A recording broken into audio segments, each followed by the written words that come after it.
एक और important parameter जो है वो है फैक्टर अफेक्टिंग इफेक्टिव टेम्परेचर। हमने बताया जो इफेक्टिव टेम्परेचर होता है वो कोरिलेट करता है ड्राइबल टेम्परेचर, रिलेटिव ह्यूमिडिटी और एयर वेलोसिटी। इन तीनों को कोरिलेट करने वाला जो आपका पैरामीटर है उसको हमने क्या डिफाइन किया, इफेक्टिव टेम्परेचर।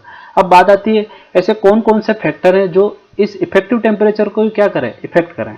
आगे से जो फर्स्ट फैक्टर है उसको हम बोलते हैं climate and seasonal difference. Climatic का मतलब ये है आपका कि आपका सपोज करो कोई बंदा आपका जम्मू एंड कश्मीर में रहता है और कोई बंदा आपका बाड़मेर और जैसलमेर में रहता है। तो क्लाइमेट का मतलब ये है कि जम्मू कश्मीर में रहने वाला बंदा होगा वो लो इफेक्टिव टेम्परेचर पे भी क्या करेगा, कंफर्टेबल फील करेगा। वहीं जो आपका बाड़मेर राजस्थान या जैसलमेर में रहने वाला बंदा है वो होगा आपका हायर इफेक्टिव टेम्परेचर पे भी क्या करेगा, कंफर्टेबल फील करेगा। तो यहाँ पे आपको इफेक्टिव टेम्परेचर जहाँ पे आपका सीजनल रिक्वायरमेंट या बात करें तो सीजनल अगर समर की बात करें तो समर में आपको लो इफेक्टिव टेम्परेचर चाहिएगा। वहीं अगर अपन बात करते हैं किसकी, समर में अपन को हाई इफेक्टिव टेम्परेचर चाहिएगा। वहीं अगर अपन विंटर की बात करें तो वहाँ हमें लो इफेक्टिव टेम्परेचर पे भी हम क्या करेंगे, कंफर्टेबल फील कर लेंगे।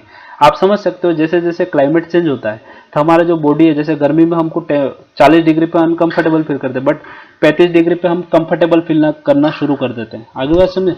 यही अगर अपन विंटर की बात करें तो विंटर में हम क्या करते हैं, विंटर में अगर 15 डिग्री सेंटीग्रेड पे हम अनकंफर्टेबल फील कर रहे हैं, भाई हम 20 डिग्री सेंटीग्रेड पे क्या करते हैं, कंफर्टेबल फील करना शुरू कर देते हैं। तो क्लाइमेट का मतलब यही है आपका, जैसे आप जम्मू कश्मीर में रहते हो तो वहाँ टेम्परेचर आपका कम ही रहता है।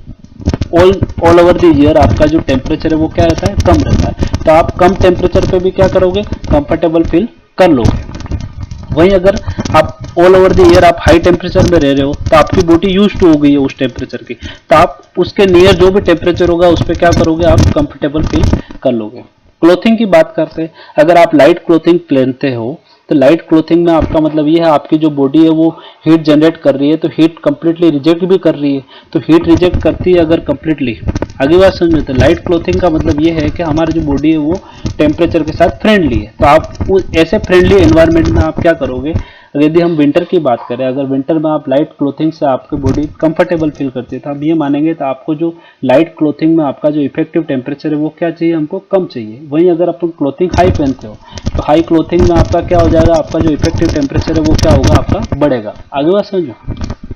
एज और सेक्स का हम अच्छी तरीके से समझ गए कि जो एज है आपका अलग अलग एज में, अगर 40 ईयर टू मोर देन है आपका या 40 ईयर से लेस है आपका, तो 40 ईयर से अगर आप ज़्यादा हो तो आपका जो इफेक्टिव टेम्परेचर है वो क्या हो जाएगा, बढ़ जाएगा। वहीं आपका एज है वो 40 ईयर से कम है तो आप कम इफेक्टिव टेम्परेचर पे भी कंफर्टेबल फील करोगे। सेक्स में हमने देखा था मेल और फीमेल, तो मेल आपका वो हायर इफेक्टिव टेम्परेचर पे कंफर्टेबल फील था, बट वुमन में जो इफेक्टिव टेम्परेचर है वो मेन से भी क्या होता है, ज़्यादा होना चाहिए। आगे से ड्यूरेशन ऑफ स्टे, अगर आप कहीं जा रहे हो, अगर आप उसको शॉर्ट टाइम के लिए अगर किसी एरिया में खड़े हुए तो वहाँ पे अपन को, जैसे हम बैंक की बात करें, अगर हम बैंक के अंदर जा रहे हैं, बैंक में हमारा छोटा मोटा काम किया, हम वापस आ रहे हैं, तो हमारा जो स्टे होगा वहाँ पे ड्यूरेशन ऑफ स्टे वो क्या हो जाएगा, आपका शॉर्ट है। तो उस समय हमको हाई इफेक्टिव टेम्परेचर चाहिएगा। आगे से अगर ड्यूरेशन ऑफ स्टे आपका लॉन्ग है, ज़्यादा देर अगर आप रह रहे हो तो वहाँ पे इफेक्टिव टेम्परेचर है वो क्या हो जाएगा, आपका रिड्यूस हो जाएगा। काइंड ऑफ एक्टिविटीज, अगर अपन हार्ड वर्किंग कर रहे हैं तो हार्ड वर्किंग कर रहे हो तो आपको इफेक्टिव टेम्परेचर लो चाहिएगा। वहीं आप लो वर्किंग कर रहे हो, लो वेट वर्किंग कर रहे हो तो आपका इफेक्टिव टेम्परेचर है वो क्या हो जाएगा, बढ़ जाएगा।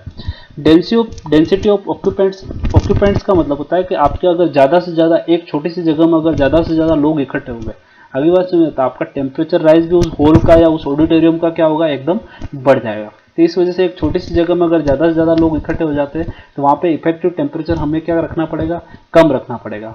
आगे बात समझे। वही अगर आपका लोग बाग आपके कम है तो हमारा क्या हो जाएगा, ज़्यादा इफेक्टिव टेम्परेचर से भी काम चल जाएगा। तो ये कुछ फैक्टर हैं जो इफेक्टिव टेम्परेचर को प्रभावित करते हैं। आगे समझ में। तो हमें क्या करना है, climate and seasonal difference, clothing, age and sex, duration of stay, kind of activity और डेंसिटी ऑफ ऑक्यूपेंट, जो कि क्या करते हैं, आपके इफेक्टिव टेम्परेचर को प्रभावित करते हैं। आशा करता हूँ आज का ये सेशन आप अच्छे से समझ पाए होंगे। धन्यवाद। जय हिंद।